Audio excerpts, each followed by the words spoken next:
പ്രിയമുള്ള സുഹൃത്തുക്കളെ, ഈ രാജ്യത്തെ ഒറ്റുകൊടുക്കുന്നതിൻ്റെ പേരിൽ, ഈ രാജ്യത്തിൻ്റെ പൗരത്വവും പേറി ഇന്ത്യ മഹാരാജ്യത്തെ അപകീർത്തിപ്പെടുത്തുന്നതിൻ്റെ പേരിൽ ചില ആളുകൾക്ക് വിദേശത്ത് നിന്ന് നല്ല രൂപത്തിൽ ഫണ്ട് ലഭിക്കുന്നുണ്ട് എന്ന് NIA റിപ്പോർട്ട് ചെയ്ത വാർത്തയായിരുന്നു.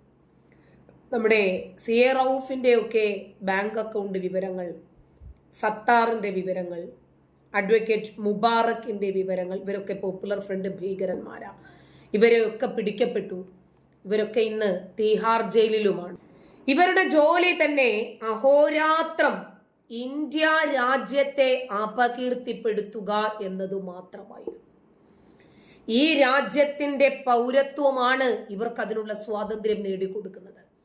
ഈ രാജ്യത്തെ സംബന്ധിക്കുന്ന എന്തു വിഷയങ്ങളും വളച്ചൊടിച്ച് അവരുടേതായിട്ടുള്ള താല്പര്യങ്ങൾ, മത താല്പര്യവും രാഷ്ട്രീയ താല്പര്യവും അതിനകത്ത് കൊണ്ടുവന്ന് രാജ്യത്തെ അപകീർത്തിപ്പെടുത്തുന്നതിനു വേണ്ടി, മറ്റുള്ളവരുടെ മുമ്പിൽ പരിഹാസമാക്കി മാറ്റുന്നതിനു വേണ്ടി എന്തും ചെയ്തു. ഇവര് ഈ വിദേശത്ത് നിന്ന്, തുർക്കിയിൽ നിന്നും ഇറാനിൽ നിന്നും ഖത്തറിൽ നിന്നുമൊക്കെ കോടാനുകോടി പണം വാങ്ങിയിട്ടായിരുന്നു CA റൌഫിനെ പോലെയുള്ള ആളുകൾ ഇവിടെ ഇരുന്ന് മാധ്യമങ്ങളെ മോണിറ്റർ ചെയ്തിരുന്നത്. CA റൌഫ് തന്നെ പറഞ്ഞിട്ടുണ്ട്. അതുപോലെ നമ്മുടെ അസ്ത്രം ഗഫൂർ പറയുന്ന ഒരു വീഡിയോ ഉണ്ട്. നമുക്കാരാണ് ശത്രുക്കൾ, നമുക്കാരാണ് മാധ്യമങ്ങളിൽ എതിരാളികളുള്ളത്.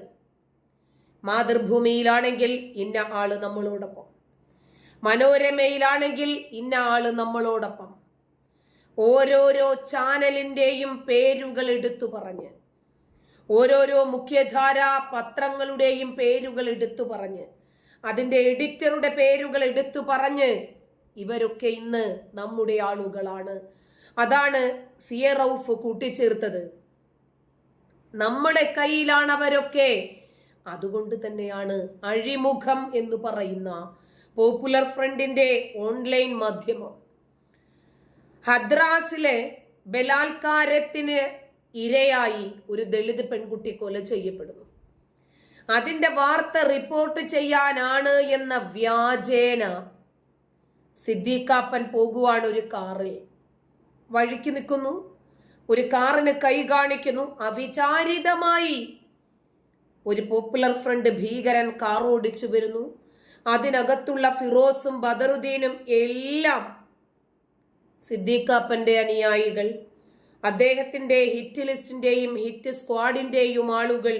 ഇത്രയും നമുക്ക് അവിചാരിതമായിട്ടാണ് എന്ന് വിശ്വസിച്ചാൽ പിന്നെ ഇത്രയും കൂടി വിശ്വസിക്കുന്നതിന് എന്താണെന്നേ പ്രയാസം. എന്താണെങ്കിലും ഒരു വഴിക്ക് പോകുന്നതല്ലേ. വിശ്വസിച്ച സ്ഥിതിക്ക് ഇതെല്ലാം അവിചാരിതമാണ് എന്ന് വിശ്വസിക്കാം. പക്ഷേ ഹദ്രാസിലല്ലേ കലാപം നടന്നത്, കൂട്ടക്കൊല, ബലാത്കാരത്തിനിരയായിട്ടൊരു പെണ്ണു മരിച്ചത്. ഇവരെ പിടിക്കുന്നത് UP പോലീസായി പോയി. യോഗി ആദിത്യനാഥിനോട് ഇവരുടെ ഒരു രൂപത്തിലുള്ള വിളച്ചിലും നടന്നില്ല. യോഗി ഇവരെ ഒക്കെ അങ്ങോട്ട് പൂട്ടി. ഒരു രക്ഷയുമില്ല, കുതറാൻ അനുവദിക്കാത്ത വിധം പൂട്ടി. ജാമ്യത്തിന് പോലും ആളുകൾ വരാനൊന്ന് ഭയന്നു. നമ്മളൊക്കെ വിചാരിച്ചു സിദ്ദീഖാപ്പൻ ഇനിയും പുറം ലോകം കാണത്തില്ല എന്ന്. ഒരു എൻകൗണ്ടർ, അതല്ലെങ്കിൽ പോകുന്ന വഴിക്ക് ഒരു വാഹനം തട്ടി, അതല്ലെങ്കിൽ വാഹനം മറിഞ്ഞു, അതല്ലെങ്കിൽ എന്തെങ്കിലും ഒരു മാറാരോഗം, ഇഞ്ചക്ഷൻ മാറി, എങ്ങനെയായിരുന്നാലും ശരി, ഒരു ഭീകരനെയും ഒരു രാജ്യദ്രോഹിയെയും വച്ചു വാഴിക്കില്ല എന്നുള്ള യോഗിയുടെ നിലപാടിനോടൊപ്പം നിൽക്കാനാണ് രാജ്യസ്നേഹികൾക്ക് സാധിക്കുക. CA റൌഫിനൊഴുകിയ കോടികൾ നമ്മൾ കണ്ടു. അതുപോലെ കാനഡയിൽ ചെന്നിരുന്നിട്ട് ദേവദാസി അലിയാർ കാസിമി അറിഞ്ഞിട്ട പേരാണ് അദ്ദേഹത്തിന്, സംശയമൊന്നുമില്ല.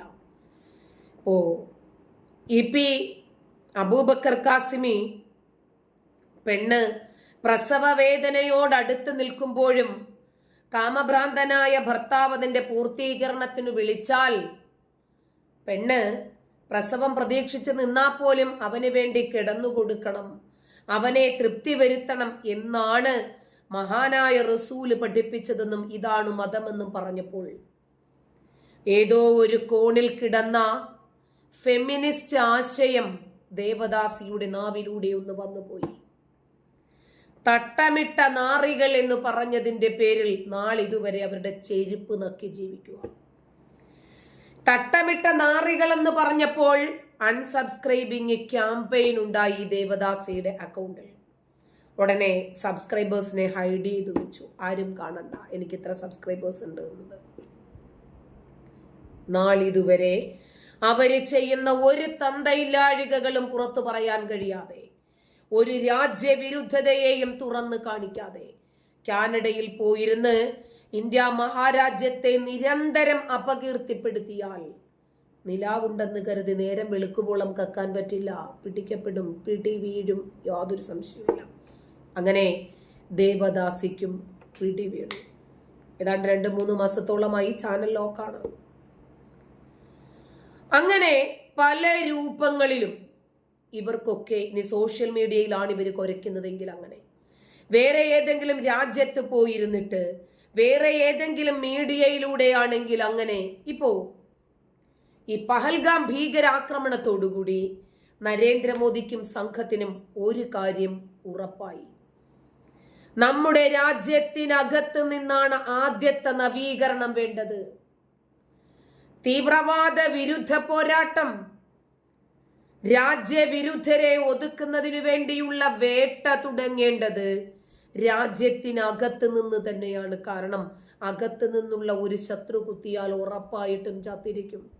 മറ്റത് ഇണങ്ങി കുത്തിയാൽ ഉറപ്പായിട്ടും ചാവും, പിണങ്ങി കുത്തിയാൽ ചാവണമെന്ന് ഉറപ്പൊന്നുമില്ല. അതുകൊണ്ട് ഈ രാജ്യത്തിനകത്ത് നിന്നാണ് നമുക്ക് ഓപ്പറേഷൻ സ്റ്റാർട്ട് ചെയ്യേണ്ടത് എന്ന് ഡോവൽ തലച്ചോറ് ഇപ്പോൾ ഉണർന്ന് പ്രവർത്തിച്ചു തുടങ്ങിയിട്ടുണ്ട്. അതുപോലെ നമുക്കറിയാം, മുഹമ്മദ് സനൂഫ് എന്ന് പറയുന്ന വ്യക്തി ഈ നാട്ടിലിരുന്ന്, അതോ ഈ കൊച്ചു കേരളത്തിലിരുന്നിട്ടാണ് ഇന്ത്യയെ നോക്കി മറ്റ് രാജ്യങ്ങൾ തുപ്പുമെന്നും കാശ്മീര് നമ്മൾ പിടിച്ചെടുക്കുമെന്നും ഇന്നല്ലെങ്കിൽ നാളെ ഇന്ത്യ നമ്മുടെ രാജ്യമാക്കി മാറ്റുമെന്നും ഇന്ത്യക്കെതിരെ ഒരു വിശുദ്ധ യുദ്ധത്തിന് വേണ്ടി നമ്മൾ എത്രയോ ആയി ബെൽറ്റ് മുറുക്കി ഇരുമ്പ് നിക്കറിട്ട് കാത്തിരിക്കുവാണെന്നും ഒക്കെ പറഞ്ഞത്. യോഗയുടെ കയ്യിൽ അവനെ കിട്ടിയാൽ ഫുട്ബോൾ തട്ടുന്നത് പോലെ അവന്റെ തല തട്ടും, സംശയമില്ല. പക്ഷേ കേരളത്തിലായിപ്പോയി. പിണറായി ഭരിക്കുന്ന കേരളത്തിൽ മുസ്ലിം വിരുദ്ധർക്കാണ് ഏറെ പ്രാമുഖ്യമുള്ളത്. അതാണ് നമ്മൾ കണ്ടുവരുന്നത്. ഇതുപോലെയുള്ള രാജ്യവിരുദ്ധരെ എന്ത് ചെയ്യണം? ഫസൽ ഗഫൂർ എന്താ പറഞ്ഞത്? പോപ്പുലർ ഫ്രണ്ടിന്റെ കൂടെ നിൽക്കണമെന്നാ പറഞ്ഞത്. സിയറൂഫ് എന്താ പറഞ്ഞത്? പോപ്പുലർ ഫ്രണ്ടിന്റെ കൂടെ നിൽക്കണമെന്നാ പറഞ്ഞത്. ദേവദാസി എന്താ കാണിച്ചു തന്നത്? പോപ്പുലർ ഫ്രണ്ടിന്റെ കൂടെ നിൽക്കണമെന്നാ കാണിച്ചു തന്നത്. ഇങ്ങനെ ഇത്തരം രാജ്യവിരുദ്ധ ശക്തികളെ, ഇത്തരം തീവ്രവാദ ആശയങ്ങളെ, ഭീകരതകളെ വളർത്തുകയും അവരെ പരിപോഷിപ്പിക്കുകയും അവർക്ക് അംഗബലം കൂട്ടുകയും ആയുധബലം ഉണ്ടാക്കി കൊടുക്കുകയും ചെയ്യുന്ന ഒരു പറ്റം ആളുകൾ നമ്മുടെ നാട്ടിൽ തന്നെ വളർന്നു വരുമ്പോൾ അവരെ പുറത്ത് കാണിക്കേണ്ടത് നമ്മുടെ നിർബന്ധമായിട്ടുള്ള ബാധ്യതയാണ്. അതുകൊണ്ട് NIA പുറത്തുവിട്ടിരിക്കുന്ന ഒരു മെയിൽ ID-യും ഫോൺ നമ്പറും നിങ്ങൾ കണ്ടിരുന്നു. ഈ രാജ്യം നമ്മുടേതാണെന്നും ഈ രാജ്യത്തിന് വേണ്ടി എന്തെങ്കിലും ചെയ്യണമെന്നും നിങ്ങൾ ആഗ്രഹിക്കുന്നുണ്ടെങ്കിൽ ഉറപ്പായിട്ടും ഇത്തരം രാജ്യദ്രോഹികളുടെ വീഡിയോസോ പോസ്റ്റോ അത്തരം ആളുകളെ ശ്രദ്ധയിൽപ്പെടുകയോ അത്തരം നമ്പർ നിങ്ങൾ കാണുകയോ ചെയ്താൽ കൊച്ചിയിലെ NIA-യുടെ വാട്സപ്പ് നമ്പറാണ് 9497715294. മെയിൽ ID ഉണ്ട് info.nia@government.in. രാജ്യവിരുദ്ധരെ വെറുതെ വിടരുത്. ഒരിക്കലും നമ്മൾ വിചാരിച്ചു പോകരുത് ഈ രാജ്യം കാക്കേണ്ടത് പട്ടാളക്കാരാണ്, സൈനികരാണ്, പോലീസാണ്. അല്ല, നമ്മളിൽ ഓരോരുത്തർക്കും ഈ രാജ്യത്തിന്റെ സുരക്ഷയിൽ ആകുലതയുണ്ടല്ലോ, അതുപോലെ തന്നെ ഉത്തരവാദിത്വങ്ങളുമുണ്ട്, ബാധ്യതകളുമുണ്ട്. നമുക്കിടയിലുള്ള ഇത്തരം രാജ്യദ്രോഹികളെ കണ്ടെത്താൻ NIA-ക്ക് ഇറങ്ങി വരാൻ പറ്റില്ല. നമ്മൾ ഇറങ്ങണം. നമ്മളിൽ ഓരോരുത്തരും ഇന്നു മുതൽ ഈ രാജ്യത്തിന്റെ പടയാളികളായി മാറണം.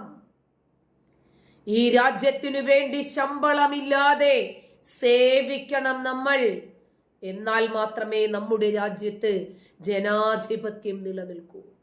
അപ്പോ ഇറങ്ങല്ലേ. ജയ് ഹിന്ദ്. നമ്മുടെ രാജ്യം ജയിക്കണം. സൗദി അറേബ്യയും UAEയും ഇറാനും അടക്കം പാകിസ്ഥാന് പിന്തുണ പ്രഖ്യാപിക്കാതിരുന്നിട്ട് പോലും തുർക്കിയും ചൈനയും കട്ടയ്ക്ക് കൂടെ നിൽക്കുന്നത് കണ്ടോ? ഇന്ത്യൻ ചോര ഈ മണ്ണിൽ ഒഴുക്കും എന്നാണ് എർദോഗാൻ പറഞ്ഞത്. എന്നാ പിന്നൊന്ന് കാണാമെന്ന് പറഞ്ഞ് 12ഓളം രാജ്യങ്ങളുടെ പ്രതിനിധികളെ വിളിച്ചിട്ട് നരേന്ദ്രമോദി എന്താ പറഞ്ഞത് എന്നറിയാമോ? നിങ്ങൾ ഇതിൽ ഇടപെടരുത്. ഇത് 2 രാജ്യങ്ങൾ തമ്മിലുള്ള പ്രശ്നമാണ്. പാകിസ്ഥാനും ഇന്ത്യയും. ഞങ്ങൾ തമ്മിൽ തന്നെ അത് തീർക്കണം. മാതൃകാപരമായ ശിക്ഷാ സംവിധാനം പാകിസ്ഥാൻ അർഹിക്കുന്നതിനേക്കാൾ 1000 മടങ്ങ് ശക്തിയിൽ തിരിച്ചടിക്കാൻ ശേഷിയുള്ള രാജ്യമാണ് ഇന്ത്യ എന്ന് നരേന്ദ്രമോദി തെളിയിക്കുമെന്നാണ് പറഞ്ഞത്. നന്ദി.